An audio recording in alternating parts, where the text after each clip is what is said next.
बड़े बड़े साधकों ने इस स्तोत्र का पाठ किया है और ये स्तोत्र जीवन के अनेकों प्रकार के अभावों को दूर करता है।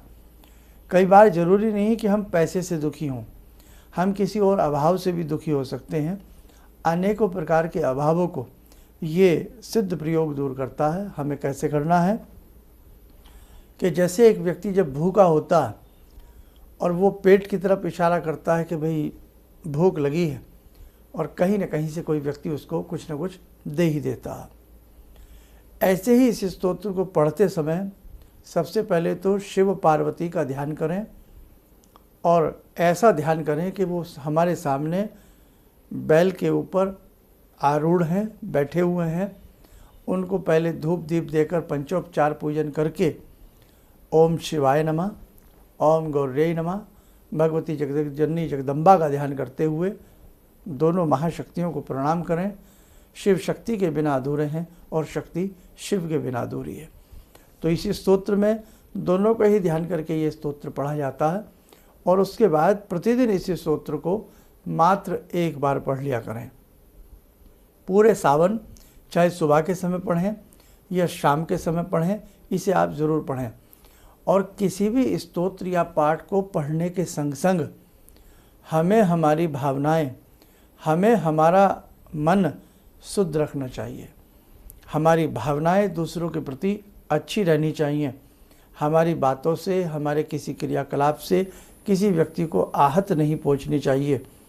हमारा मन दया से भरा होना चाहिए, हमारा हृदय दया से लबालब होना चाहिए, हमारा मन निष्ठुर नहीं होना चाहिए। हम दूसरों के प्रति अच्छा भाव रखें, हम दूसरों के प्रति प्रेम भाव रखें और सभी के प्रति समान भाव रखें। साधना केवल इतनी नहीं है कि आपने किसी भी नाम जप मंत्र को जप लिया, किसी स्तोत्र को पढ़ लिया, माला कर ली और छुट्टी हो गई। नहीं साहब, साधना का संपूर्ण फल जब ही मिलता है जब हमारा हृदय साधना में हो, जब हमारा मन दयावान हो, जब हमारे मन में सभी के प्रति समानता हो, तब आपकी साधना चार चांद लगेंगे और आपको लाभ मिलेगा।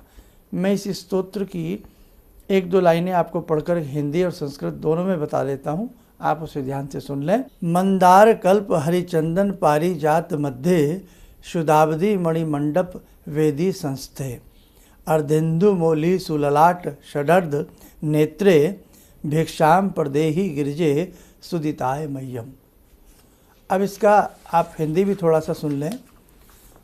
जैसे पहले ही हमने ये पद पढ़ा है। मंदार कल्प वृक्ष श्वेत चंदन एवं पारिजात वृक्षों के मध्य में अमृत सिंधु के बीच मणिमंडप की वेदी पर बैठी हुई कौन?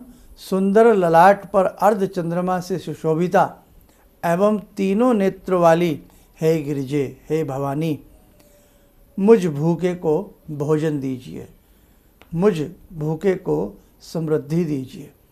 इसका एक लास्ट वाला भी मैं आपको पढ़ करके सुना देता हूँ।